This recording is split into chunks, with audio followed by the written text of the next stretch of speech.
Good morning, St. Paul's. I'm gonna give it a second. Let people come on if they're going to. Sort of thought I could see.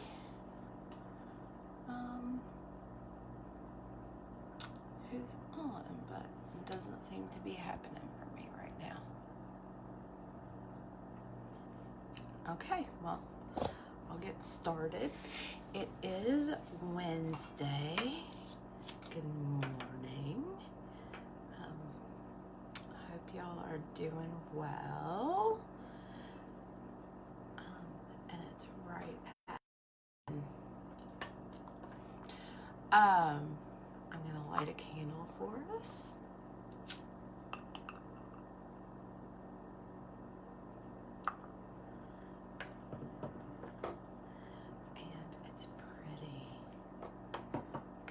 David Holston, glad to see you. And I have coffee. I hope you all have coffee or tea or something. I just saw that it's a little bit dreary and moany this morning, and it's a little bit dreary here too. I'm still in Kentucky for the rest of the week, and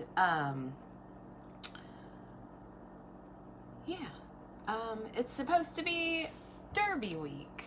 So I was thinking that I wasn't looking forward to May as much as I usually do. We have a whole festival in Louisville that starts 2 to 3 weeks before, and they do parades and races. We have foot races and balloon races and steamboat races, and all in anticipation of one horse race, the Kentucky Derby. It's on the first Saturday of May, which is of course supposed to be this Saturday. So we have fair food all over the city, and they have cool pins that are designed every year, and so far it's been postponed until September, but as these stay-at-home orders drag on, all we really know is that it's not going to happen this Saturday.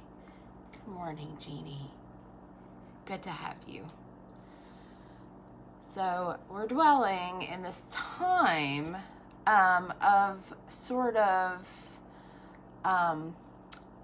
uncertainty, and there's not much certain about anything except even church, except that we're not going to be gathering together in the sanctuary this Sunday, or at least for all of May.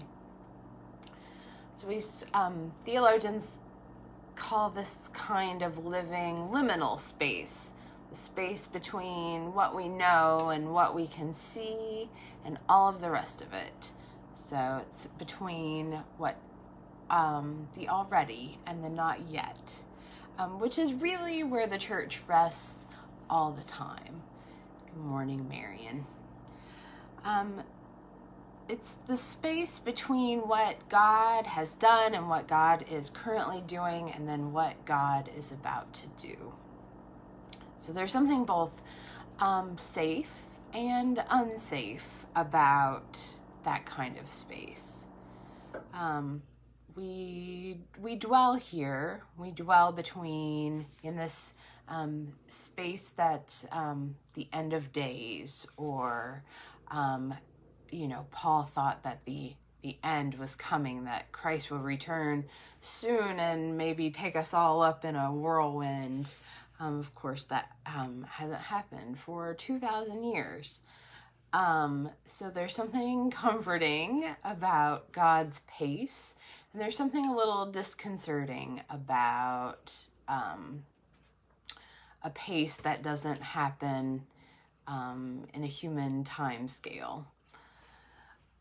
So we are in a church season, the season of Easter or Eastertide, which ends on Pentecost. That will happen 49 days actually after Easter, but since we include Easter in Eastertide, it's actually 50 days. Pentecost, of course, means 50, and Pentecost celebrates the birth of the church, the day that we were given the Holy Spirit, and all kinds of meaningful symbols, doves, and languages. And Pentecost is, of course, one of the best days of the church year, one of the most celebrative. And so that we are looking at not celebrating Pentecost together on the right day this year is also a little disconcerting. Of course, we're living in maybe more of God's time than our time. And of course, we say that often, but I'm not that sure that we actually mean it or understand it until we end up in a time when we really can't hurry anything. It doesn't depend on a person. We're sort of depending on a virus, on something we can't even see to determine what's going to happen in our future. And what that kind of time, sorry, my cat is getting ready to land. Okay. So it makes it maybe more than 50 days of wondering what's going on, but it's a space for us to learn how to live in, and for us to learn how to live in general. And that's not such a terrible thing. So there are actually no true First Testament readings appointed for Eastertide, Old Testament. We have Psalms appointed for each day and each week, but no stories about Moses, no King David, no First Testament prophets. Eastertide is for Christ's church. And so I think that is an important point to make. And so I've been reading because I do preach this Sunday, and also because it's Eastertide, and because we get a lot of Acts in Eastertide. And Acts is a continuation of the Gospel of Luke. So it's the same writer working in the same theology. And so because I have been reading, I wanted to talk a little bit about Acts, because I think it's not something that we discuss a lot, what it is, or how it was written, or why it was written. And I think it's important to remember that all of the Gospels were written well after the resurrection, and well after the crucifixion of Christ. And so when the Gospel writers are telling their stories, including Acts, including when Luke is telling Acts, they are looking back on this time and telling stories with an educated lens of hindsight. And I think that's very important to remember. Will Willimon is sort of a little bit church famous, and anyway, he wrote this commentary that I've been reading on, but I thought just a couple of passages would give you an idea of what is going on in Acts. So Willimon says, when Acts listens to the Hebrew scriptures, when Acts interprets the Hebrew scriptures, which were really the only scriptures that Luke knew, Luke asks not just what does the Bible say, but what is God using the Bible to do to us. And I think that that's an interesting thing to think about, how the Bible works on us and on disciples in all ages. How Luke, when Luke interprets the story, Luke wants us and obviously his contemporary community to talk about what it means not just to believe in Christ, but to be a good disciple. And so, in order to do this, Luke tells stories. They're all stories. This is not an instructional manual about how to be a good disciple, but it is stories about what it means to follow Christ, especially in a time of uncertainty, especially in a time after Christ's death, and especially as the church is sort of newly forming, figuring out what to do with itself. Will Willimon notes that the church exists as a story-formed community, that this church actually, that our church and their church exists because of the stories that we tell and how we tell them. So he says that there are 3 things that are important to remember when we read Acts. That a story not only means something, but does something.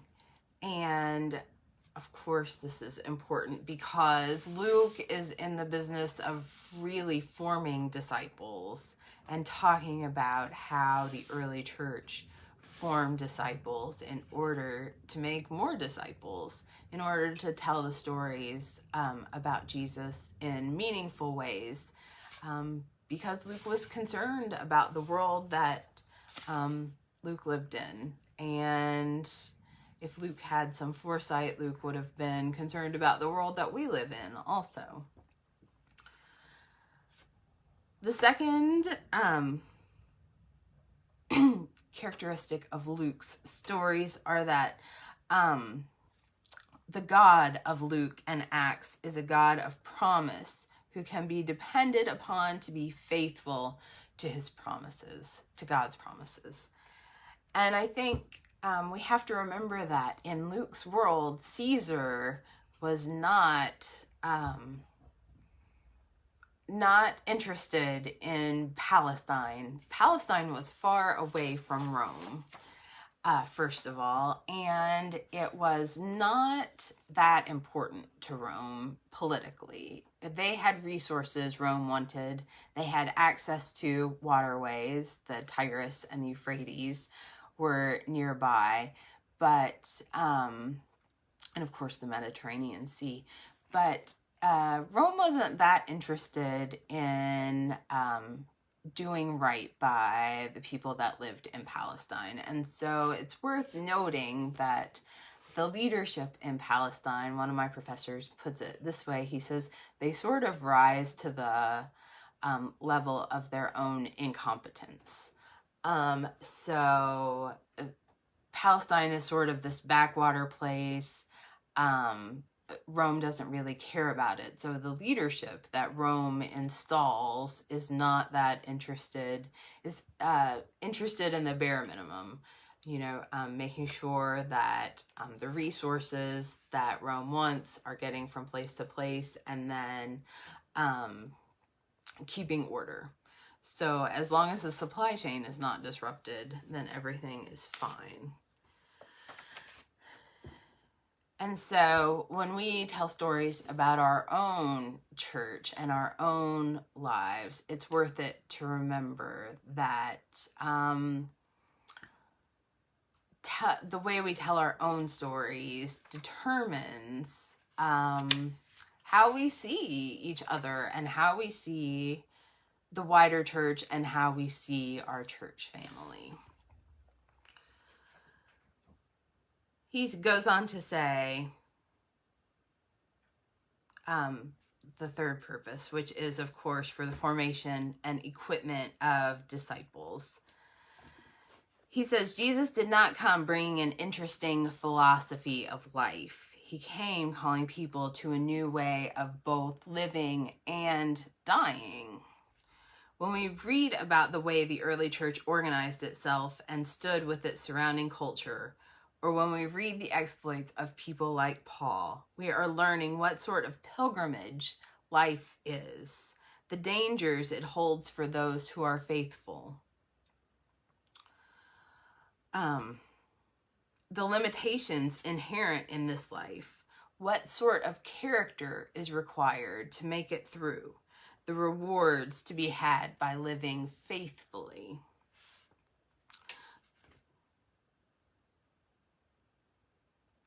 I had to think about that a minute. The best of these stories is the way we back them up with the lives we lead. I think there was a little hiccup, so I'm sorry. But I think that tells us a lot about why we have the Acts and why it's so important in Eastertide that we have the Acts, that the lectionary writers gave up so much of the Hebrew Bible, the First Testament, in order that we should read through Acts in Easter instead of having First Testament readings. And one of the great things about it is learning from not just the successes of the early church, but also from their mistakes. And so as we sort of brave this new world of church, and as we sort of brave a new way of being community and being church, I wanted to think about, and I hope you will think about, what does it mean to live in this space where we are constantly creating new ways of being community, and what does it look like even after we're exactly, the book of Acts is great to read during Easter. So like they were thinking about what does this mean for our future, I think, of course, it's a good time to be thinking about what does the future of our church look like. And so it's a good time to step back from how we have been living and look at the world around us and talk about and think about how, what parts we want to keep and what parts we don't need to keep.